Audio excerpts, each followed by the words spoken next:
I had been running on caffeine and sheer determination for the past 4 months.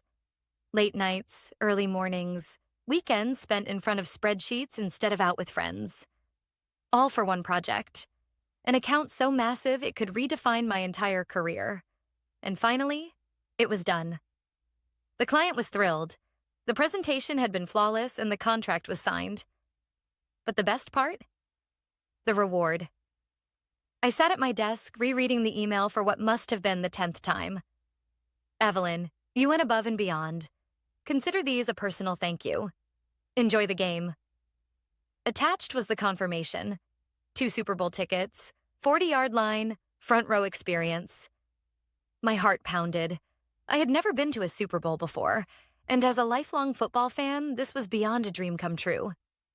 My hands shook as I printed the email, double-checking the details. The client had sent the tickets directly to my boss, Robert Faulkner, the senior partner at my firm. It made sense. He handled the logistics for client gifts. I imagined the moment. He'd walk into my office, flash that rare smile of approval, and hand them over with a well-earned Evelyn. Except that moment never came. Instead, 3 days later, Robert strode into my office without knocking. The smug arrogance he always carried somehow amplified. He leaned against my desk like he owned the air I breathed. "I heard you got some great news," he said. I smiled, expecting him to finally hand over the tickets. "Yeah, I really appreciate it. I put everything into that project." He nodded, almost amused. "You did, which is why I wanted to talk to you about the tickets." Something about the way he said talk sent a chill down my spine. "Right," I said carefully. Robert exhaled, like he was pretending to be the good guy in this conversation. "Here's the thing, Evelyn. Clients don't really understand corporate hierarchy. They don't always know how we operate. When they gave you those tickets, well, that was really more of a gift to the firm, not just to you." I felt my stomach tighten. "No," I said slowly, keeping my voice calm. "The email explicitly said they were a personal thank you. To me." He waved that away like it was a minor detail. "I get that. But in this business, it's about relationships. And sometimes we need to make strategic decisions. So I'll be taking the tickets." The world felt like it tilted on its axis. I blinked. "What?" "I already made arrangements. I'm taking a potential investor to the game. It's a smart play for the company." My heart pounded against my ribs. This couldn't be real. Months of exhausting work, countless sacrifices. And he was just taking them? "That's not fair," I said, my voice carefully measured, trying to contain the storm raging inside me. "The client gave them to me." Robert smirked, like I was some naive child who didn't understand how the world worked. "You should be grateful you have a job," he said smoothly. "That's the real reward here." I swallowed hard, gripping the armrests of my chair. This wasn't just about football anymore. This was about principle, respect, a line that shouldn't be crossed. He patted my desk like I was some obedient pet. "I'm sure you understand. And hey, don't worry. You'll have plenty of other opportunities." I forced myself to breathe, to blink, to stay in control. Then I did something that surprised even me. I smiled. Not a real one. No, this was the kind of smile that had teeth hidden behind it. "Well," I said, voice perfectly smooth, "enjoy the game." He grinned, satisfied, and strolled out like he'd just done me a favor. He had no idea how much fun Monday would be. The moment Robert walked out of my office, my fake smile dropped. My hands clenched into fists beneath my desk, my nails digging into my palms. He really thought he could get away with this. I sat in silence for a moment, forcing my breathing to slow. I couldn't afford to react emotionally. No, if I wanted to get back at him, I had to be smart. And lucky for me, Robert had just handed me the perfect opportunity. I pulled up the original email from my client and read it again. My pulse quickened as I formed a plan. The key to taking Robert down wasn't confronting him directly. That would get me nowhere. No, the best way to do it was to let him destroy himself. I sent a quick text to my client. Hey, just wanted to say thanks again for thinking of me with those Super Bowl tickets. It turns out they were given to someone else at my firm. Hope to catch up soon. Less than a minute later, my phone buzzed. Are you kidding me? Who took them? I smirked. Oh, this was going to be good. I played dumb. Not sure, honestly. I just know I never got them. No big deal, though. No big deal? Those were meant for you. Let me handle this. Say nothing. Bingo. I leaned back in my chair, my heart still pounding, but for an entirely different reason now. This was no longer a battle between me and Robert. This was a battle between Robert and the client. And I already knew who would win. I spent the rest of the day subtly gathering intel. I knew Robert wouldn't be able to keep his ego in check. He'd have to brag to someone. Sure enough, around lunchtime, I overheard him in the break room. Yeah, 40-yard line seats. Gonna be insane. Taking a big fish with me, you know how it is. These kinds of deals are all about relationships. I stayed out of sight, biting back my laughter. The arrogance, the stupidity. By the time Friday rolled around, the office was buzzing. Robert was leaving early, boarding a flight that afternoon to the Super Bowl city. He walked around like a king, smug and untouchable. I caught his eye in the hallway. Big plans this weekend? I asked, keeping my voice light. He smirked. Oh, just making moves. Enjoy the game, I said, and I meant it, because by the time he landed, the trap would already be in place. Saturday morning, I got an update from my client. I've arranged a meeting for Monday. Just play along. Trust me. I grinned. Oh, I trusted him. Sunday came and went, and with it, the Super Bowl. I didn't watch a single second of the game. Not because I wasn't still a diehard football fan, but because I was waiting for Monday. The real show was about to begin. Robert strutted into the office at 9:07 a.m., sunglasses on, coffee in hand, radiating the smugness of a man who thought he had won. He barely acknowledged me as he passed by my desk, heading straight to his office. I waited until the 9:30 a.m. meeting invite popped up on my screen. Subject: Client review, mandatory attendance location, conference room. A attendees, senior partners, Robert Faulkner, client representative, Evelyn. I clicked accept. Time for the show. I walked into the glass-walled conference room and immediately felt the tension. Robert sat confidently at the head of the table, legs crossed, looking relaxed. But his confidence wavered when the client walked in. He wasn't alone. A woman followed him. Someone I didn't recognize, but her presence sent an immediate shockwave through the room. The client took his seat. Robert, this is Andrea Holloway, VP of Corporate Partnerships. Andrea gave Robert a sharp nod as she sat. Robert blinked. Oh, of course, Andrea. Nice to meet you. The client leaned forward, his smile polite but ice cold. Before we get into today's agenda, I have a question. Evelyn, did you enjoy the game? The room went silent. I tilted my head, feigning confusion. The game? The Super Bowl. I furrowed my brow. Oh, I didn't go. The client's expression darkened. That's strange, because I personally arranged for you to have 2 seats. Right, Robert? Robert froze. A flicker of panic crossed his face, but he quickly forced a laugh. Oh, yeah. See, there was a bit of a mix-up. Evelyn wasn't able to attend, so... The client cut him off. So who did? Robert shifted uncomfortably. I took a client. The client let the words hang in the air. Andrea cleared her throat. Robert, just so I understand, are you saying that you took corporate seats meant for an employee as a personal gift and gave them to someone else without authorization? Robert swallowed. The client wasn't done. I was really looking forward to seeing Evelyn at that game. I thought it was a fitting reward for months of hard work. But imagine my surprise when I learned she never even got them. Robert opened his mouth. Closed it. Opened it again. Andrea turned to me. Evelyn, Did Robert inform you of any corporate policy that would have required you to surrender those tickets?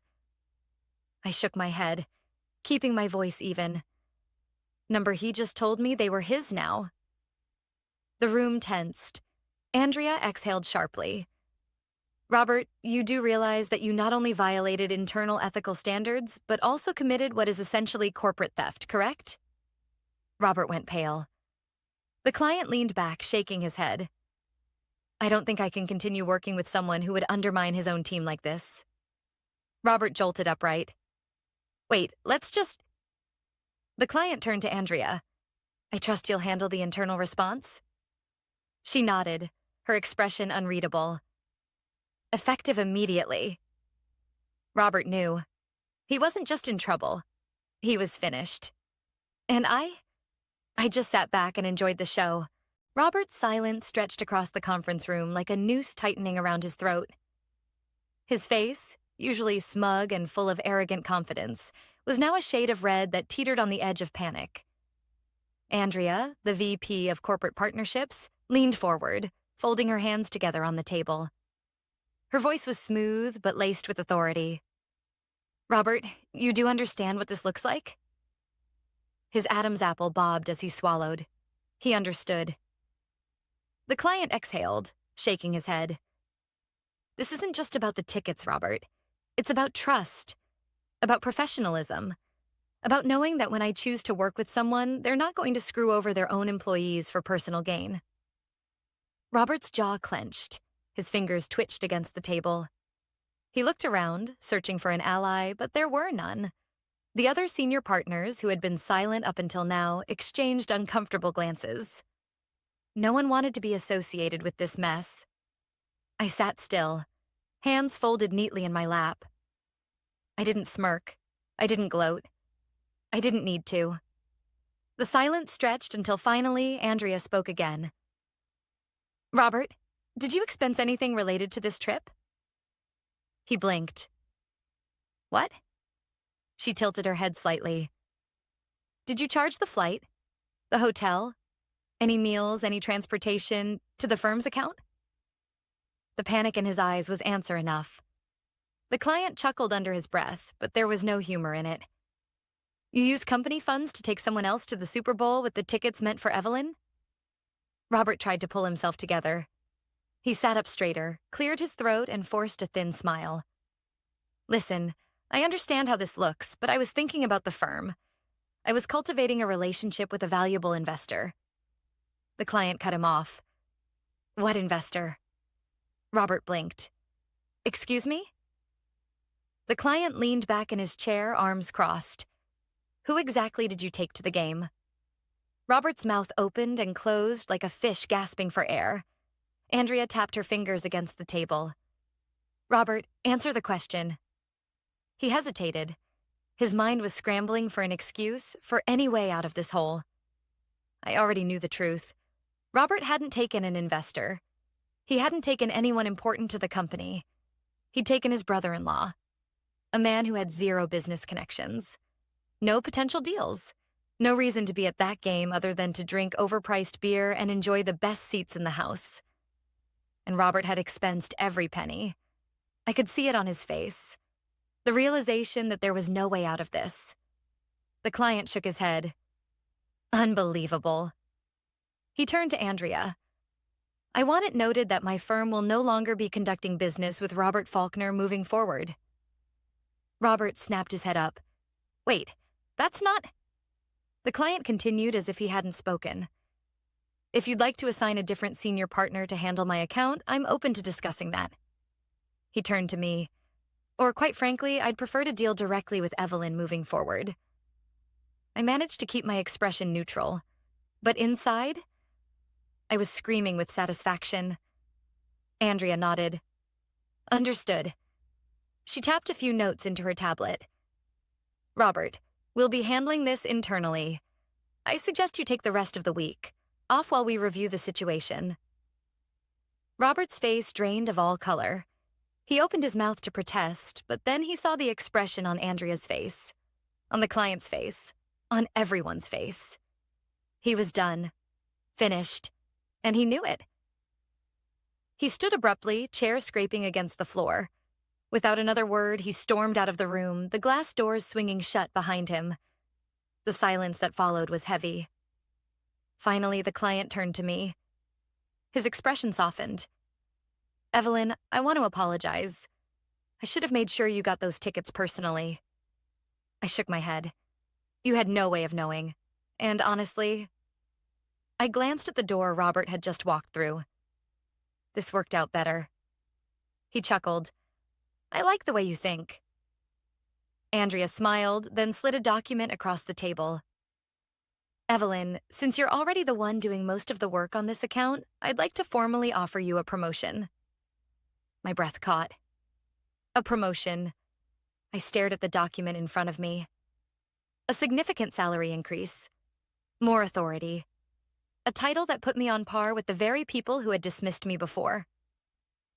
I swallowed, lifting my gaze to meet hers. "Are you serious?" She smiled. "Absolutely. You've more than earned it." I exhaled, a slow grin spreading across my face. "Then I accept." The client stood, extending a hand to me. "Glad to hear it. And Evelyn?" "Yes?" "Next time I get Super Bowl tickets, they'll be sent directly to you." I laughed, shaking his hand. Robert thought he stole my reward. Instead, he handed me everything I ever wanted. And the best part? Monday was just getting started. By the time I walked back to my desk, the entire office was buzzing. People were whispering, side-eyeing me, side-eyeing Robert's empty chair in the corner office. News traveled fast in corporate circles, and when a senior partner stormed out of a conference room, looking like he had just seen a ghost, people noticed. I sat down, trying to suppress the smirk tugging at my lips. My inbox exploded with emails. Congratulations, messages of support, even a few shocked, "What just happened?" pings from colleagues who had only caught bits and pieces of the drama. And then a text from Robert. Robert Faulkner. "What the hell did you do?" I stared at it for a second before typing back. "Me. Not sure what you mean.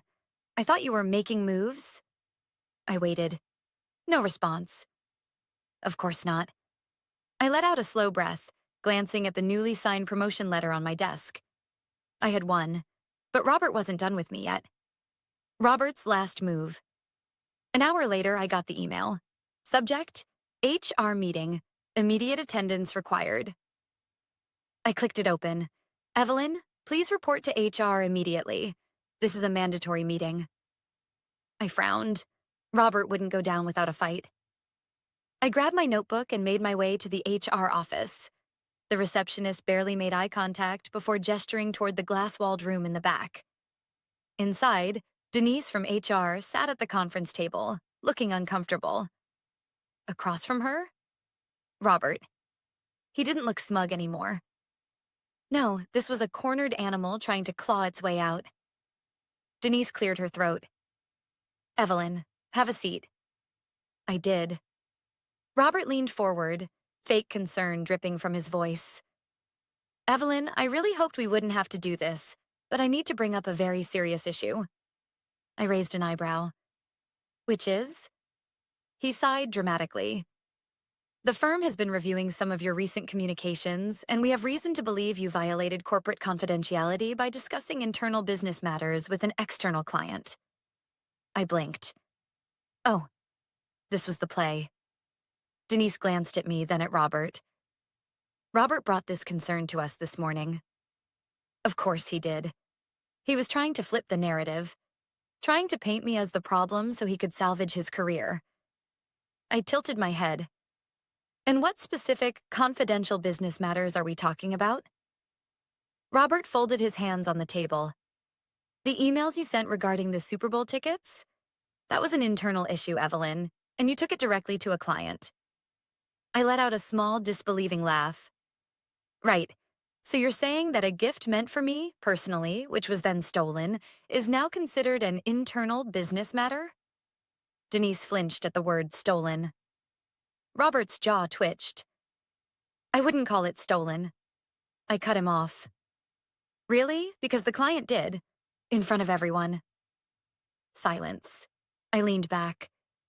This isn't about confidentiality. This is about you getting caught. And now you're throwing a tantrum because there were consequences. Denise let out a careful breath. Robert, I understand your concern, but after reviewing the situation, I don't see any actual policy violation on Evelyn's part. His head snapped toward her. Excuse me? She glanced down at her notes. The client was the original sender of the gift. He had the right to ask about it. Evelyn did not disclose private company strategy, financials, or trade secrets, only the status of something that was personally hers. Robert's face darkened. So that's it? You're just going to let her get away with... Denise straightened in her chair. Robert, let's be clear. You're the one under investigation, not Evelyn. The words hit him like a slap. He started, but Denise cut him off. The expense reports are being reviewed. The client has formally withdrawn their partnership with you. And now, after everything, you're trying to retaliate against an employee who was just promoted by the company? Robert had nothing left. Nothing to say. Nothing to fight with. He had lost. Denise sighed, standing. Robert, I need you to leave the room. Evelyn, you're free to go. I gathered my things, not even looking at him as I stood and walked out. By the time I got back to my desk, an email had gone out. Effective immediately, Robert Faulkner is no longer with the firm. We wish him the best in his future endeavors. I read it twice just to be sure. And then, for the first time all day, I let myself smile. Robert was gone. And I had won. But the best part? This wasn't just a victory for me. It was a warning to every other arrogant, entitled boss out there. Never underestimate the people you think are beneath you. They just might be the ones to bring you down. The office was strangely quiet after Robert's abrupt departure.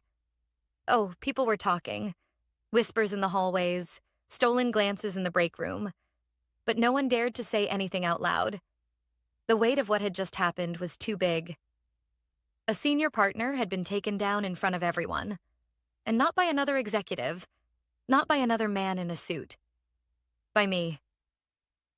I sat at my desk, rereading the official company-wide email announcing Robert's termination. His name was already scrubbed from the directory. His office had been locked, his belongings already packed by HR. It was like he had never existed. That should have been enough, but there was still one more thing to do. I pulled out my phone and scrolled to my client's number. He picked up on the first ring. Evelyn, he said, amusement laced in his voice. I assume you've heard the news? I have, I said, keeping my tone light. Figured I owed you a thank you. He laughed. Oh, don't thank me. Robert did this to himself. You just gave him the rope. I smirked.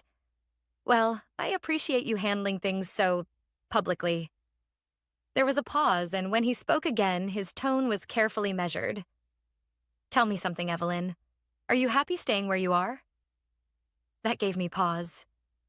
What do you mean? Well, let's look at the facts, he said casually. You were the one actually doing the work. You were the one who built this account. The firm promoted you because they had to, not because they wanted to. And Robert's departure? That was your doing. I sat back in my chair, absorbing his words. I'm going to be honest with you, he continued. I don't like your firm. I tolerated it because I liked working with you. I blinked. Oh. A chuckle. Oh, he repeated, amused. So let me make this simple. I want you to come work for me. My heart skipped. You've already proven yourself, he said smoothly. You're sharp, strategic, and you don't let people walk all over you. That's exactly the kind of person I want leading my business strategy team. And of course, he let the silence stretch. I'll double whatever your firm is paying you. I nearly dropped my phone. Double. Not a small raise. Not a slight bump. Double my salary. I swallowed. That's a big offer. He chuckled. It is, and it's only fair. I hesitated. This was happening too fast. I had just gotten one promotion. Was I really about to throw it away? And then I thought about it.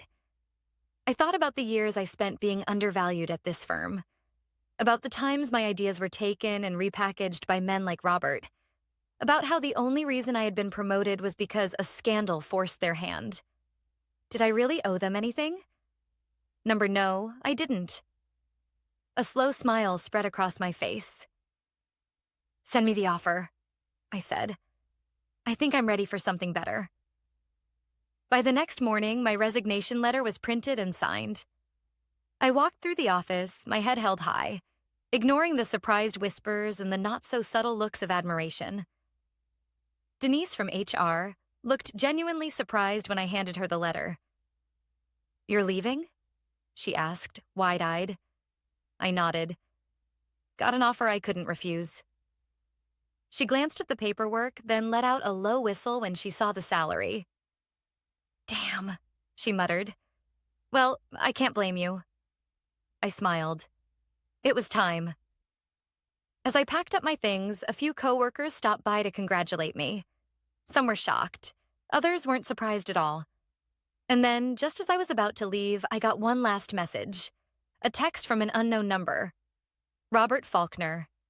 Enjoy your little victory. You just got lucky. I stared at the words for a long second before typing back. Me. Luck had nothing to do with it. And with that, I walked out for the last time. A year later, I stood in my corner office, overlooking the city skyline. My name was on the door. My team respected me. My salary was more than I had ever imagined.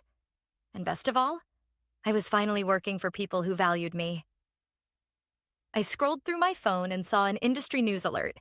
Former executive Robert Faulkner files lawsuit against former firm, claims wrongful termination. I laughed. He was still trying to fight a battle that was already lost.